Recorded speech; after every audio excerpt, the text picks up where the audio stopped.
You guys better have audio. Check, check, check. Do we have audio? Let me know. Some people say they can hear me just fine. Some people say no audio. Let me know in the chat. Can you hear me? That's weird. I don't know why anybody couldn't hear me to begin with. All right. Well, the chat blew up. Best way to ever get engagement, to pretend like I don't have audio. I have no, I didn't touch anything. I was just going. So, all right. Back on point. So, I'm having a meeting with my team this morning, and we're talking about all sorts of different things that are going on inside of business. And what really led to this video is I asked this exact question. What are we going to do to make a situation better?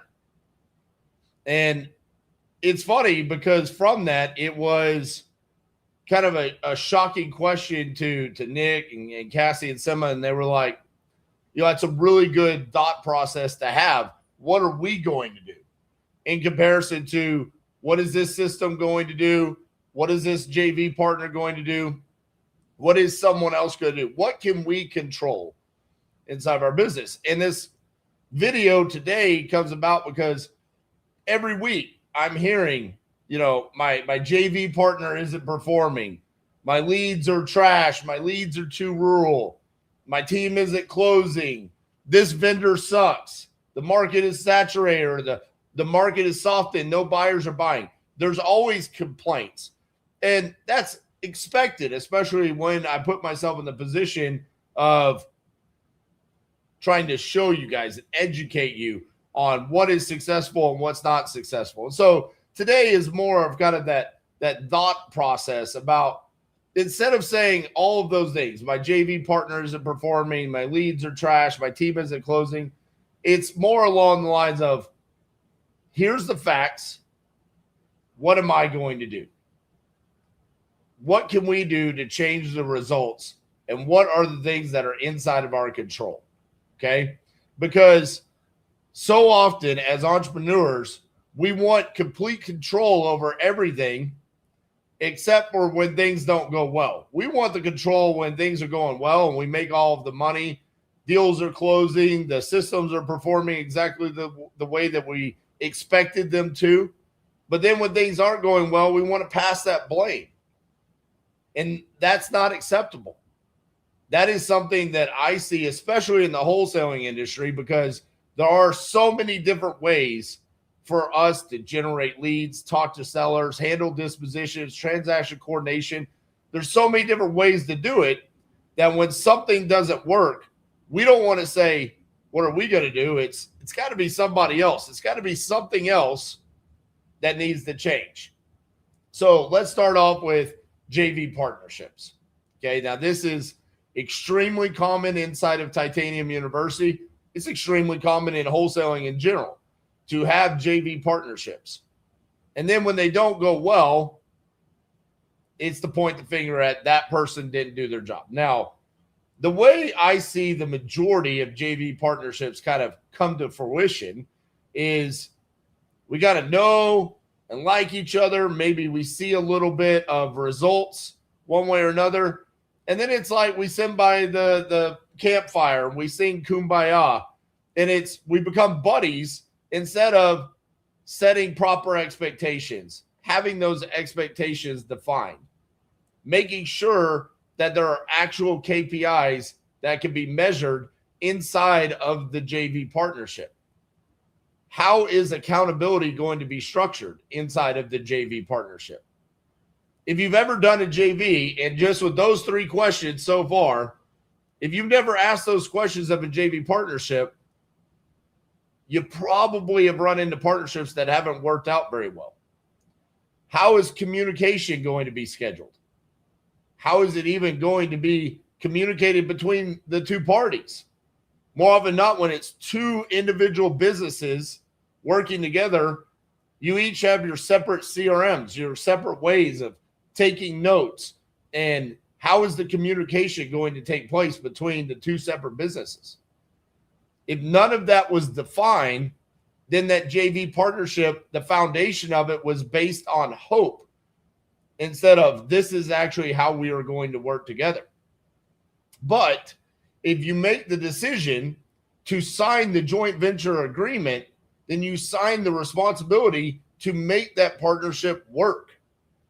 And so in this scenario, say the JV partnership is not working out, and you do want to know why is it not? Well, let's look back. Expectations, KPIs, accountability. How is the communication going to be handled? Did you take responsibility for all of that to be defined before signing the JV agreement? Weak operators sit there and blame the joint venture partner, whereas a strong partner will sit there, a strong operator will sit there and set those proper expectations up front. This is why the majority, and when I say the majority, I'm talking about 90 to 95% of deals that get sent to us are denied. It's actually a rather lengthy process in order for you to submit a deal to us. Why? Because we want proper expectations. We want to understand everything about the deal before we put our signature on a JV agreement and say, we are going to be your partner on this deal, and we are going to handle it the exact same way that you would handle it yourself. So look at that. The next part is a vendor or a system.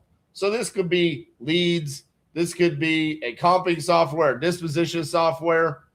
But this is deeper than that. Throughout the whole industry, we have cold callers, virtual assistants, paper lead, direct mail, CRMs, marketing agencies that are running PPC campaigns. And it is so common. I mean, if you go into some of the largest wholesaling Facebook groups out there, it is a common theme for people to complain about how these vendors do not work. But then when you actually start diving into their business, it is, how did you measure the conversions? How did you actually measure whether or not your closer was improving their skill sets? Are you constantly training on your skill sets? Do you follow up aggressively?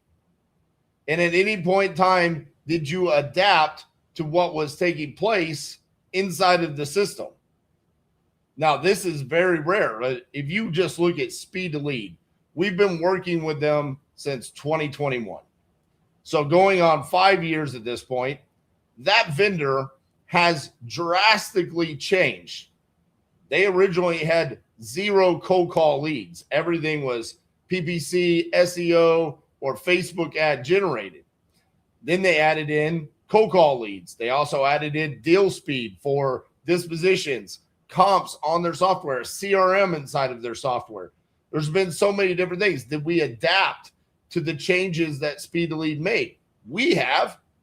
Have other people? No. That's why you regularly see, well, it's not as common today, but a year ago, we regularly saw people complaining about Speed to Leads, cold call leads, the triple verified leads. They're not good.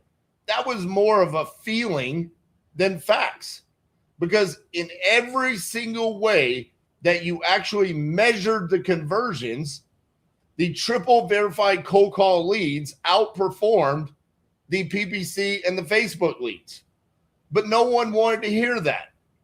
That was a feeling. And so when you say it doesn't work, or this it's because you're not adapting and you're not measuring the conversions. You're not changing the way that you talk to sellers. You couldn't just pick up the phone and say, hey, you filled out a form on my website anymore. You actually had to go through it a little bit different and explain to the seller how we actually made contact, which was a minor little change, but it completely messed up so many people from using that vendor. And that's just one example. And then on training consistently, I can't tell you how many people tell me, hey, RJ, I completely understand how to use the closer's formula. Absolutely not. I can guarantee you do not know how to use the closer's formula, because it's not a, hey, I understand it and I'm done. It is an ever evolving and changing way of talking to sellers. That's why it's a formula. It takes constant training and developing your skill sets. That's why inside of Titanium University, we're doing call reviews weekly and constantly working and training to get better. But most wholesalers, they don't want to do that. So instead of sitting there and saying, what should I do? What am I going to do to improve the conversions and make this system work? Because the proof is out there. There's someone out there that's succeeding with whatever system or vendor you're working that you're claiming is not working. They're succeeding with it. So what are you going to do? At the end of the day, all lead generation works. All of these systems work. If you want to go do direct mail, if you want to hire virtual assistants to cold call, it will work. It is, what are you going to do to make it work and develop those skill sets?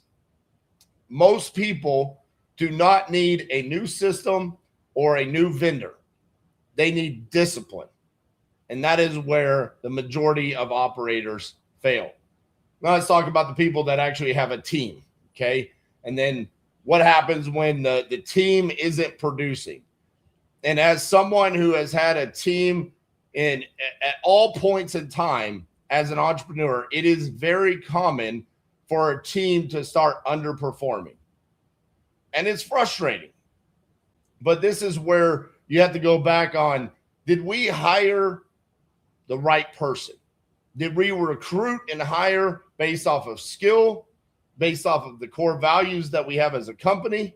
Or did we hire out of desperation because they were available? Do we constantly train? Do we have an actual training schedule? And are we always developing and auditing what is happening inside of our business with our team? Or do we just wait until our bank account has less money in it and then say the team is underperforming? Do we have our KPIs clearly defined inside of the organization? This is where majority of people really, really lack. It's like, hey, I'm just going to pump a bunch of leads to my team and I hope my bank account increases. And the moment that it starts to decrease, we start panicking and saying the team is underperforming and I don't know why. It was because of poor leadership and the fact that you were not actively involved throughout the entire process. Do you sit there and inspect your business daily, weekly, and monthly to see who is performing, who isn't, and why? I can tell you we have it down to percentages of time frames and calls that close, knowing that there's a certain time frame that a higher percentage of closes happen than not happening. We can actually sit there and look at when we have a certain percentage of the call that is focused on motivation in comparison to us explaining our process, we know that the higher motivation percentage closes at a much higher rate than us trying to talk about ourselves. These things that I regularly talk about are not coming from a feeling. It is coming from proven statistics and facts inside of our wholesale operation. And then when I see people say my team is underperforming, it's because you as a leader are underperforming. You're not wanting to take ownership of your operation. You're hoping that it is going to perform better. The next one, strategy hopping. This is very, very common to see. Hey, I'm going to stop cold calling. I'm going to go to PPL. I'm going to stop PPL. I'm going to go to direct mail.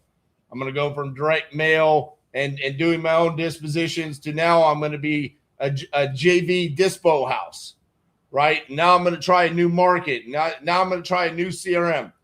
There's always something new that you could try. Very rarely, if there's something negative going on in your business, is the solution to go do something new.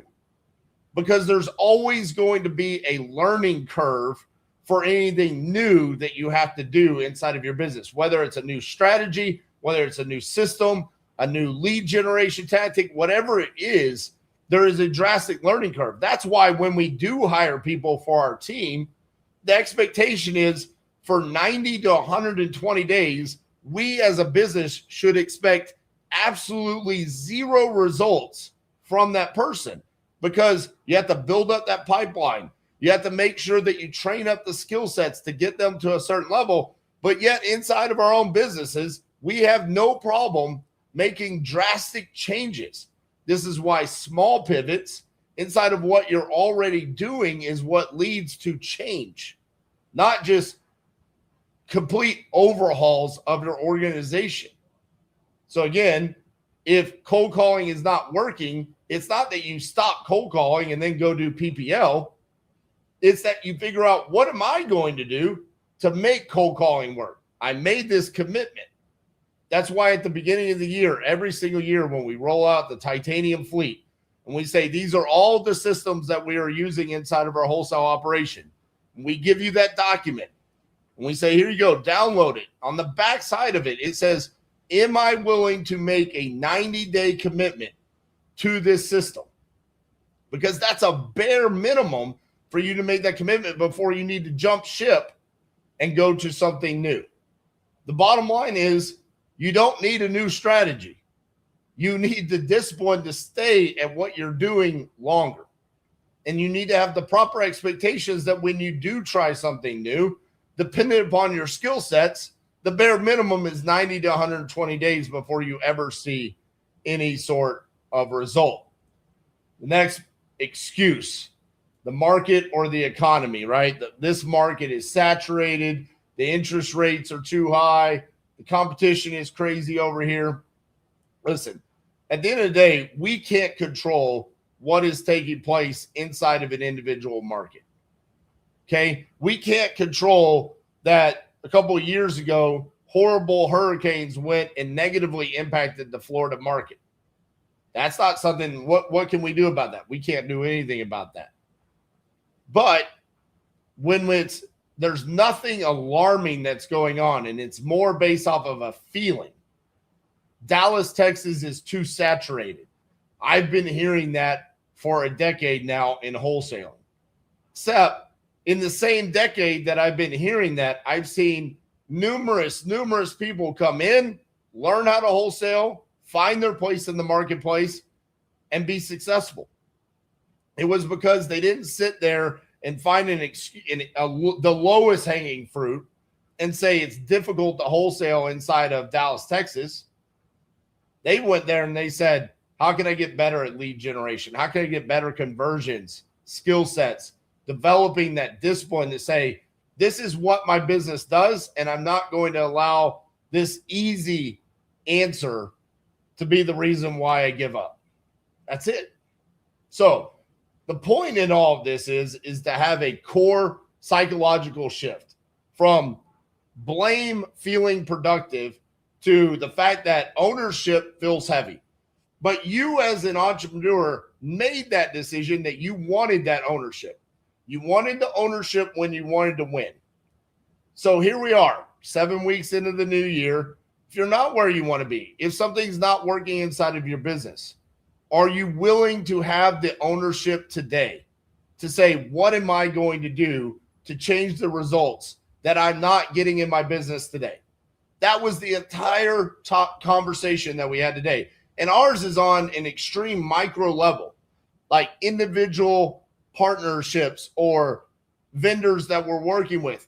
What are we going to do to get better results instead of looking at the other person or the other system and saying, what are they going to do?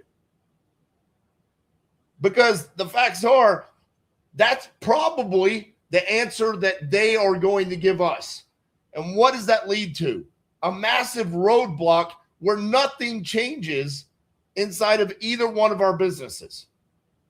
So are you going to have the ownership, the accountability, and the leadership to say, what are we going to do? What am I going to do to change to get the results that I want inside of my business? That is the question that I want to ask you guys today. Because the bottom line is, you don't want someone else to come rescue your business. You want to be able to sit there and look at it and say, these are the changes that I made. Someone asked inside of TU, how did you know that you were at the point where you were going to have a massive inflection point in your business where the results started to become consistent and known. Like, hey, you knew that you were going to be able to close deals. And my response was, when I could be able to look at a problem inside of my business and know how to resolve it. That's when I knew that we were headed in the right direction as a business. Instead of staring or looking around the business and looking at, I hope speed of lead gives me better leads. I hope that so-and-so closer starts converting better. That person that you're relying on to close, or that third-party business that's generating leads for you, does not know what your business needs. They're not going to go make those changes. It's up to you to take that ownership and that accountability. So here are some ownership questions when things aren't performing. 1, did I define expectations clearly? 2, did I define accountability clearly? 3, did I and am I able to measure real metrics? 4, did I communicate clearly? And 5, what decisive action am I willing to take to resolve this? So what this does is it gives you options to understand where the failure is coming from. Were there expectations? Was accountability defined? Are there metrics to see, is this a feeling or is this reality? Is communication happening clearly? And then finally, what actions are we going to take to resolve the issue at hand? If you look at that and you ask yourself those 5 questions, there's nowhere in there where we're looking elsewhere to someone else to resolve our own issues. That's where you need to be as a business owner. At the end of the day, I have and I will have JV partnerships that fail. I will have vendors and systems that fail. I have and I will. Bottom line. But going into each one of those failures, I want to make sure that I understand what the expectations are, how accountability is going to be handled. With real metrics, we will know whether or not we failed or succeeded, how communication was handled, and then we will know the answer to how we resolve that failure or that success. So that is today's topic of what am I going to do? So it wasn't about what am I going to do in this video. It's really just asking each and every one of you, you're 7 weeks into the new year. What are you going to do if you're not where you want to be? All right, let's open it up for some Q&A. Newbie here, so inspirational. Well, thank you. Hopefully you check out some of my other videos. I was in a situation very similar at one point. Well, hopefully you got that resolved, and hopefully it was through some of the tactics that I talked about today. What's up, Tyler? Victor says, what a cool football trophy. So, Victor, you must have missed it, man. That's my fantasy football trophy. I would pick it up, but it's very awkward to hold. It's kind of heavy. But it's got my name and Garrett's name down there. So, as of right now, we haven't found an actual home for it. So, it's just sitting right next to me. Doesn't really fit anywhere else. Anthony said, joining this Friday and starting Monday. Welcome to you, brother. Excited to start this journey with you. Excited to have you. You're going to be a part of the 29th class. We don't have a name for the 29th class yet. We're going to have to come up with a cool name for that. The only thing that really stands out off the top of my mind with 29 is Kevin Harvick. He's a NASCAR driver. He drove 29 for quite some time. You're going to have to come up with something better than that. You don't want to be known as the Kevin Harvick class. This is just not a fact, Carlos. You are not my favorite TU member. So I apologize. You watch them every day? Well, I appreciate that. I was just looking up before this video. And I am, it was never the intention, but this is, what are we, 48 days into the new year? So we did 2 years straight. So now we've done 2 years and 48 days straight of a video being released every single day. I looked it up. The world record is a guy did 10 years straight of releasing a video. But I asked chat, if I release a video and a live every single day, or a video or live every single day for 10 years, would I break the record? And it doesn't know if it would count the lives. I would be heartbroken. I was like, I could do 10 years of this. You're going to join and become a favorite TU member? I can promise you this, you haven't even joined TU, and I already like you more than this guy. I like you more than Carlos.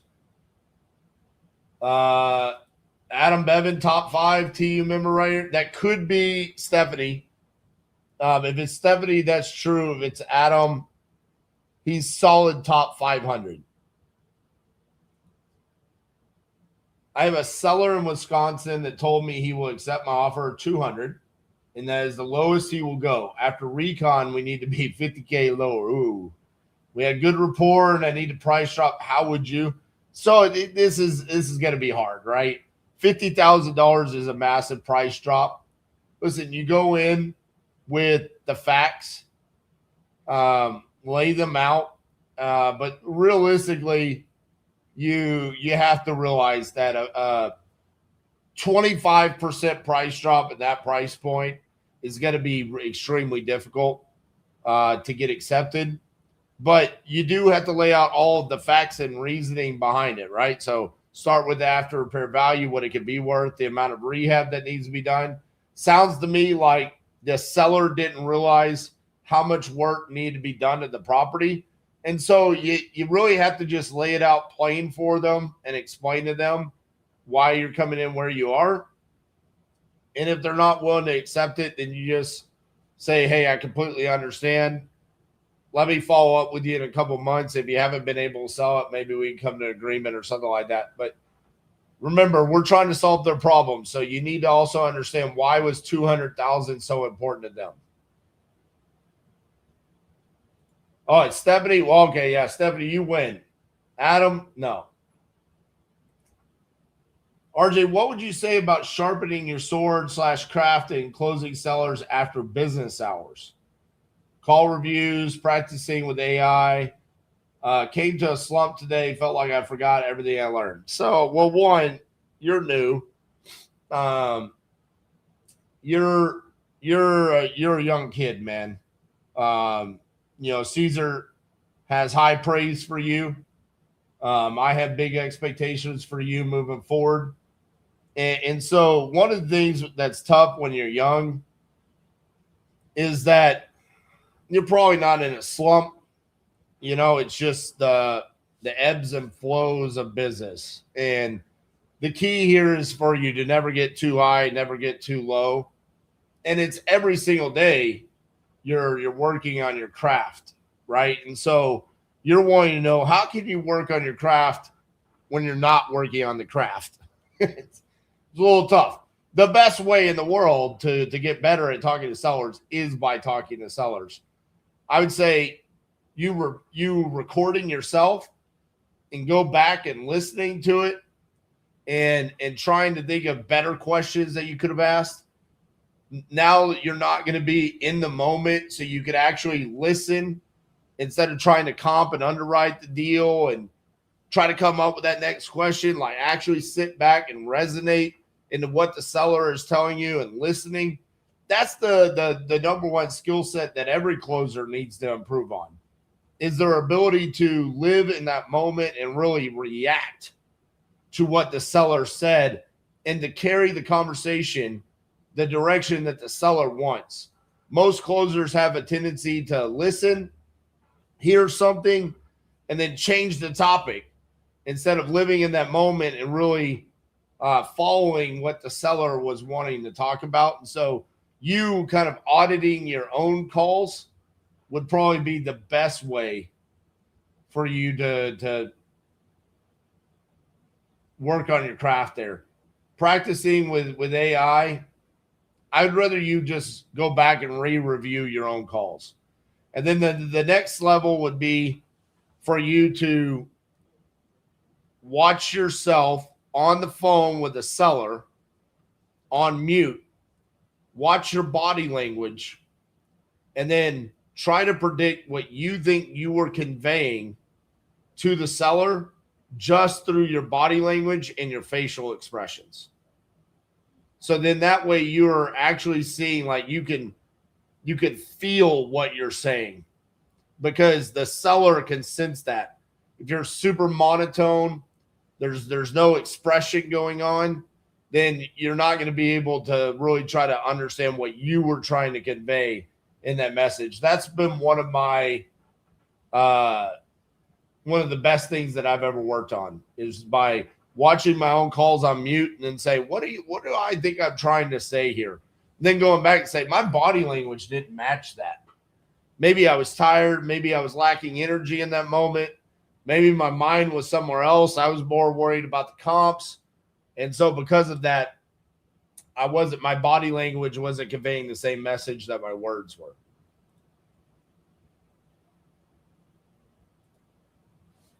I've watched foundations that had a call with Will with iSpeed Lead Setup Account. What else would you suggest before next Monday? The small courses that we sent over, go ahead and watch those.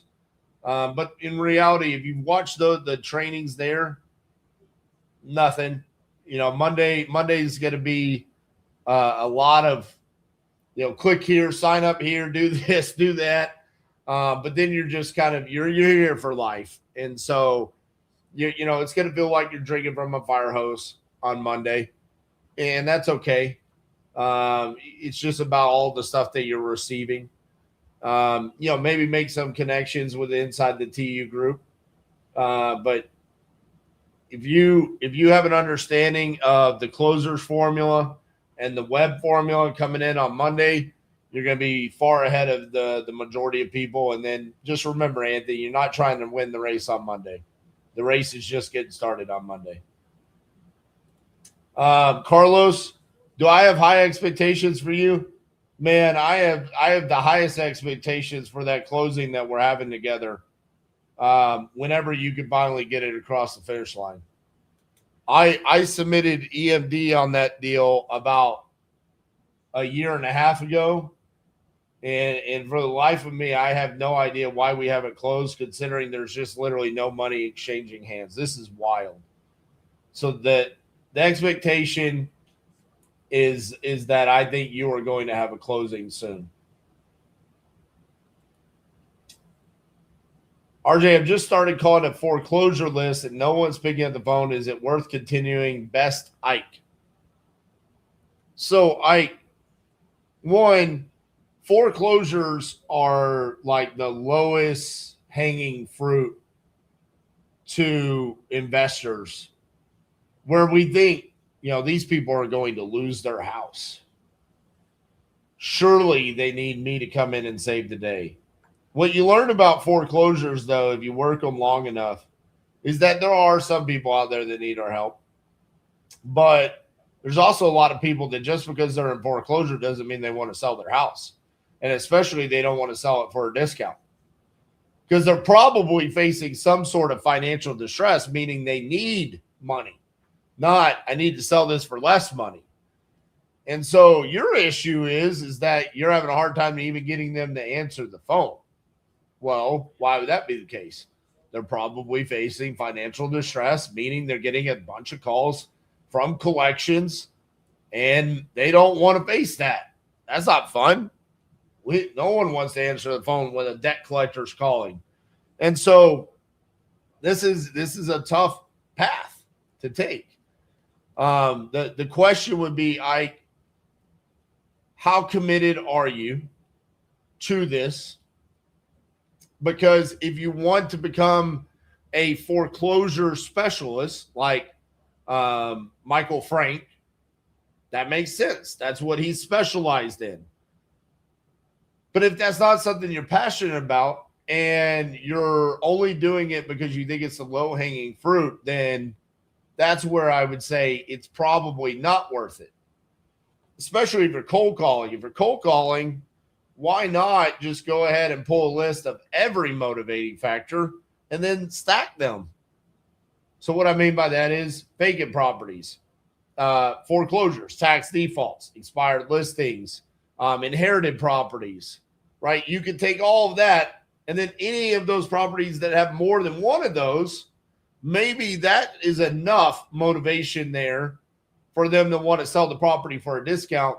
That would probably lead you to better success on when you do get them to answer the phone. But you getting them to answer the phone, cold calling is always going to be hard. And again, this goes back to what is no one is picking up the phone. Is it literally you have a 0% answer rate? Or are we going back to the topic of today's video? Are we not actually tracking our metrics? And do we not actually know what the percent of people answering the phone are? RJ, I think you and Jerry are the best people to learn from on YouTube by far. I'd like to know where you think the industry will be in 5 to 10 years, for better or worse. So I think in 5 to 10 years, we're obviously going to be riddled with regulations. Hopefully we go more into the disclosure world than we do the license world. The regulations that are coming down about you need to be licensed are such a money grab. It's not for the protection of sellers.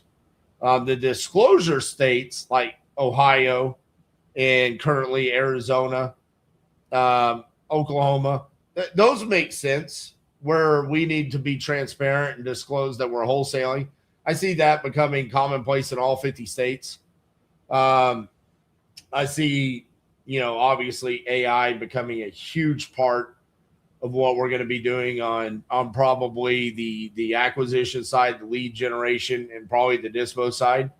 AI is going to take a lot of jobs from a lot of people. So being an entrepreneur is pretty good if you can leverage it. But market-wise, man, it's so unknown what's going to happen in real estate, just in our world and our economy in general. It seems like we've stabilized a little bit on the interest rates, which is great. But 5 to 10 years, I mean, there's a lot of ups and downs that I probably foresee going on in there. Any mindset shift I should go into every call with you that helped you close more sellers, or better yet, solve a problem? Yeah, I mean, every single call, your objective is to point the seller in the right direction, solve their problem, whatever that is. And 90% of the time, you're not going to be the solution, and be completely okay with that. But every single call, 100% of the time, you should be able to say, this is your solution to your problem. That means, one, you've identified their motivation, and two, you're working on a skill set of solving their problems. Wholesaling has a high turnover of people that had different wins, losses, and journeys. From experience, what makes one outlast everyone else? Is it a combination of things or just showing up? Well, one, I think consistency and showing up makes a big difference.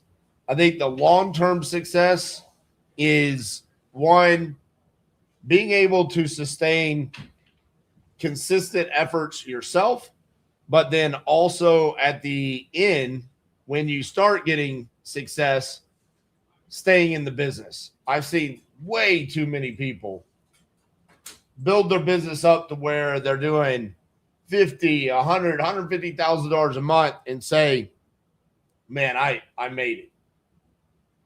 I'm outsourcing everything. I'm hiring a COO. I've got this person. This person's great at acquisitions. These people are great at dispositions. And so I'm out of the business.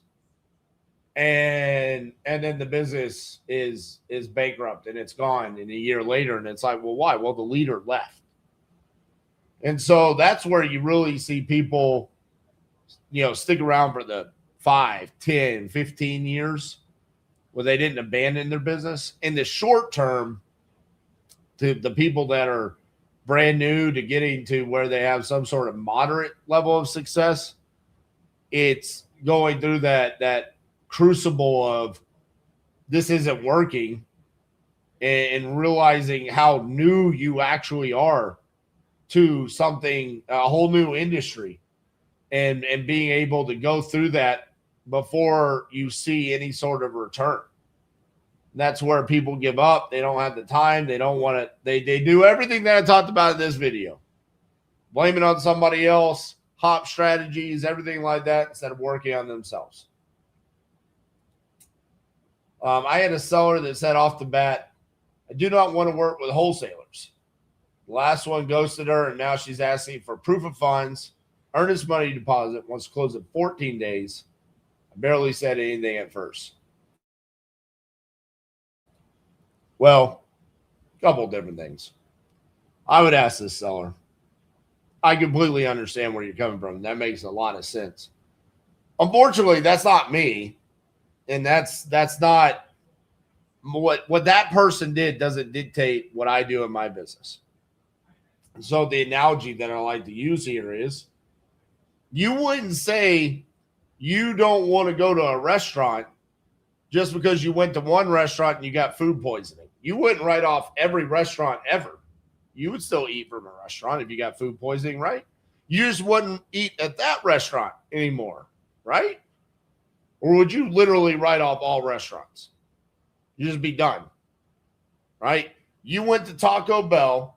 You got you some Taco Bell. You got food poisoning, so you're not going to go eat at that 5-star steakhouse because that restaurant gave you food poisoning. So then that kind of opens up their eyes and then say, okay, now I could give you proof of funds. I could give you an earnest money deposit. And I could put a closing date of 14 days. That doesn't mean any of that's going to take place. Proof of funds, you could go get that from any lender out there that would say, yeah, we'll pre-approve you for that. You can go get fake proof of funds. Earnest money deposit. Well, you can put that down. Earnest money deposits are fairy tales if we're not talking about inspection periods. Closing date in 14 days, that doesn't mean it's actually going to close in 14 days. So we actually have to have a real conversation about what your problem is, what you actually want, and then I'll be able to say whether or not I can do that or not. But in reality, we have to come to an agreement where we trust each other and build some credibility to where we know that we can work together. Most of the time, it's not going to work out when they have that mindset, though. Why don't you do land? I do land. I don't know why you don't think I do land. In fact, I bought 1.5 acres on Friday. I'm buying, I can't remember, 10 acres from Carlos Martinez. I actually buy vacant land because I don't have to do anything with it. I just collect it, own it, trying to buy 1% of the United States over here. I also wholesale land. I've made a lot of money wholesaling land, so I don't know why you don't think I do land, but I do. You run ads or do PPL? I do PPL. Welcome to the channel. I love TU, best community I've been in, damn good leaders. Artie, man, what a story Artie is. Artie came into TU, didn't know shit about shit. I mean, just absolutely blind, lost, wandering in the woods. Tried acquisitions, sucked at that, then decided she was going to do dispositions. I had like a 2-hour one-on-one with her, and I'm not going to lie, I was a little bit worried. I mean, not because of her. She had a full-time job. She was tired, got a family, tired. Like, when's she going to work? When's she going to work on this? Is this going to work out? She had tried other things, been a part of other communities, and then she stuck with the dispo thing. She got surrounded by other TU members that really allowed her to develop her skill sets. And from there, she has become a dispo powerhouse, been able to quit the W-2, go full-time in the wholesaling, working with Danielle and Cynthia and Brittany, and it's just incredible to see the growth. We ran a Santa's Little Helper Challenge through December, and it was just every single day, assignment signed, closed and funded over here in this city and that city. This woman holds the belt for one of the craziest dispos. I say this somewhat jokingly because it does have population, but she successfully assigned a deal in Pine Bluff, Arkansas. If you know anything about Pine Bluff, Arkansas, that is a really difficult task. And so, Artie, I couldn't be more proud of you, seeing your growth inside of the group and just to be able to create your own reality by being able to quit that job and go full-time in this. It's just been awesome. Stephanie hates Pine Bluff, as does I hate Pine Bluff. Everybody does.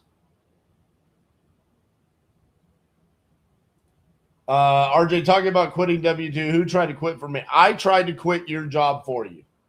I did actually pick the phone up and call your boss. They did not answer, and so you ended up quitting yourself, but I did try it. Steven, TU member who lives in Arkansas, he agrees it's the worst place on earth. Kind of like the University of Arkansas is the worst college in the SEC. We all agree.